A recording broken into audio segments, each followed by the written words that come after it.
Betty told me that I have 15 minutes, but I guess I have about 45. No. I'm standing between you and all the champagne and all the wine and all the food. Okay, I'll try to keep it short. In fact, I did not prepare my talk very well. This was something that I wrote this morning, 7 o'clock. And I did not prepare it with Susan. But it turned out somehow there are a lot of common threads across.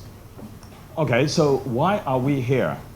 Life is full of uncertainty. I would say that if you asked me 1 year ago whether we're going to have an event like that, I have absolutely no idea, nothing. And would I ever thought about doing anything related with technology? No. I'm a biologist in training. I always thought myself as like somebody who's working on a bench. But it turned out that I'm not doing anything on the bench, at least not for the whole day today. Thing about UST. UST is coming to the 25th years. Next year we have the 25th anniversary. So what happened is that life is full of uncertainty at a point that a lot of the faculty members who came back to Hong Kong, when Hong Kong UST started up, nobody knew that it's going to happen. And it's just when that arises, and somebody like Chi Ming, and a lot of our founding fathers, they simply grasp that opportunity and see that it's a good thing to do, and they all came back because they believe in one thing, is that Hong Kong needs science. And Hong Kong needs technology. We need to have an education institution that help to nurture the students in Hong Kong in that direction. So therefore we came back. And so we built up all these schools. So today, in fact, the event is driven by IPO, but then it's heavily sponsored by the School of Business, School of Science, School of Engineering. We simply leave out humanity and social science because they're not particularly interested at this point. But if they know that Susan is going to talk about that, about policy, I believe that they will be here. Now, so the question is that we've been here for the past 20, 25 years. So far, we've been doing quite well. We've been recognized internationally as one of the premier institutions in Asia. I won't say that across the globe, but then from time to time, we say that we're doing quite well. Fine.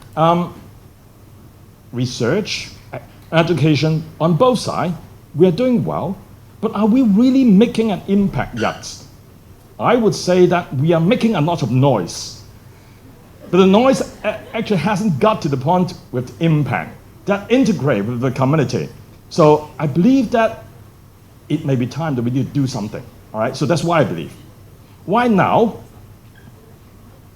Because opportunity arise. And last year when we learned about this Google Sophics, I would say that I take a bold move and say that, well, we got to do it. And so therefore, a collection of colleagues, so I have to say Betty taking a major lead in that process, make it happen. I simply advantage holding all the flags and say, do it, do it, do it. And so she keep on doing it. And then Chi Ming was yelling at me and say that, why am I asking this wife to do all these things, right? So that happened. And in fact, on that occasion, I was talking to the other dean. I simply say, hey, Google is coming to Hong Kong. And exactly, we hold on to the same kind of ideal. We believe in innovation. We believe in opportunity. We believe that we can make a difference. And who knows? We never know actually whether it's going to happen or not going to happen. But if you don't do it, it will never happen. So let's do it, all right? So what is it really about? Innovation. Well, now I'm going to offend a lot of my colleagues. I was telling a student yesterday, no, not yesterday, the day before. He's a education, School of Education student from Netherlands. He came to me, he's interested in interdisciplinary study, education or research. He asked me what it is, and I did not think about it. And through an hour and a half conversation with that student, I came up with this idea, which I believe that is pretty true. And the term that Susan used, either she stole from me or we somehow communicate that way, and we said the same thing. I said that professors are very conservative, and they always believe themselves to be the expert in the field, and they're superior to everybody. If I'm a chemistry professor biology is nothing. If I'm a physics professor, engineering, these are technologists. You got to do physics to be a real scholar. So everybody look at themselves as so great. And yet, in fact, you ask them, I'm a life science faculty. I'm doing developmental biology. If you ask me something about plant, I don't even know a lot about plant. How can I claim myself to be a professor of biology? And in fact, some of you know Chinese. When you get a PhD, what do you call us? 博士. That means you know everything. And I'm coming in with this PhD, I know nothing. I only know something about a topic. And yet we take ourselves to be the expert. We're so superior to everybody else. So we try to belittle everybody else. That's not important, and this is not important. My study is the most important part. And in a way, we suffocate ourselves. We see ourselves as so good that we don't even want to learn anything about other field. So the word that I would use is, if you want to be interdisciplinary, if you want to be innovative, what you need to do is you need to humble yourself.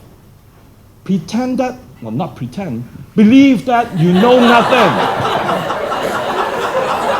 At least you come into the room, pretend that you know nothing. And you'll find that, in fact, you can learn a lot of new things. And when you're in the process of learning, you'll start seeing new idea coming out. And that's what innovation is. And you never know. And in fact, a lot of times we say, why we want to have a group of students, a group of kids interacting with us. Because only when they are kids, they truly believe themselves, they know nothing. And they would ask any question that's just come to their mind. So I ask you to reflect a little bit. When we have all this discussion, today, this morning and this afternoon, is there a moment you ask yourself, hey, I want to say this, but it's kind of stupid. And then you hold on. And then you have a whole group of people being silent, standing there. If you have that moment, you have not broken that boundary to humble yourself. So I believe that humbling yourself is very important. So what I suggest is, today we've gone through that experience. Knowing that professors, CEOs, CTO, whoever you are, when you walk out to that street, I told George yesterday, I'm just an old man. I go to the wet market, they will say that, don't negotiate with me, pay it. And I'm just an old man, right? So who cares whether you're a professor, whether you're a CEO? You are just an ordinary person. And the bottom line is, you're just a human being. And that's what we're enjoying. So something which is so dearly to my mind is the following. I'm in university, responsible for education. So what is education? Now, I think over the year, I gradually developed that idea. A university or any education institution is an institution to help us provide an opportunity to give all the individuals the best opportunity to identify what their interest is, what their ability is, and we want to give that opportunity for them to do their best. Public examination, bad. Why? Because we try to use a single scale to measure everybody, whether you get A or whether you get D, and you measure everybody in the same way. I can be a good biologist, but I can never be a good physicist. So, if according to this bell curve of everybody measuring the biologists, somebody's here, somebody's here. But I need to help students to identify their own curve. And they flip themselves and always find themselves at the top end. And they believe in it, they would do their best. So, interest, passion, combined together, if they have the ability, they would always do well. And that's the way that we maximize our human resources in any society. And only by doing so, the society will move forward. And so what we want to do is using this occasion to make everybody humble yourself and see yourself as you are basically ignorant. I myself, I'm ignorant. who am I to be here talking about? I'm simply sharing with you how I feel. I'm just a kindergarten kid. I'm learning. But as long as I'm willing to learn, I would be able to advance myself one step at a time. Gradually, I may be better. So that's the whole idea. I believe that Google, headquarters, Hong Kong office, every individual, they hold the same idea. And so therefore, I find, really, we are a good match. And if UST want to move forward, Google want to move forward, we are good partners. We can help each other out and remind each other, you are just a kindergarten kid. And we'll move forward. So that's what I would suggest. So this is just the beginning. This engagement, we are engaged, right? Moving forward, we'll go to our honeymoon year, and there will be more coming. And so this is just the kickstart project we have today.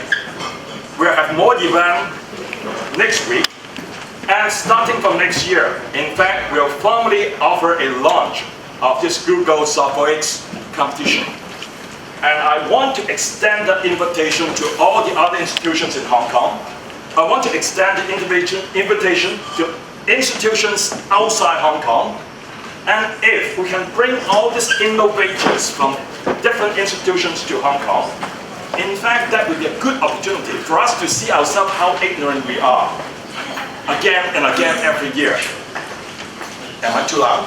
All right. I thought they wanted to tune it down.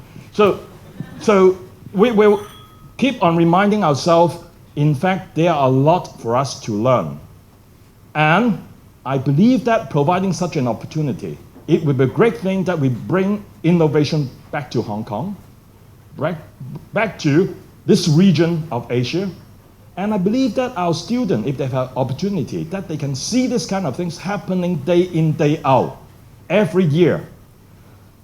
I believe that 5 years later, it is going to make an impact on them. Although, I can't predict, because life is full of uncertainty.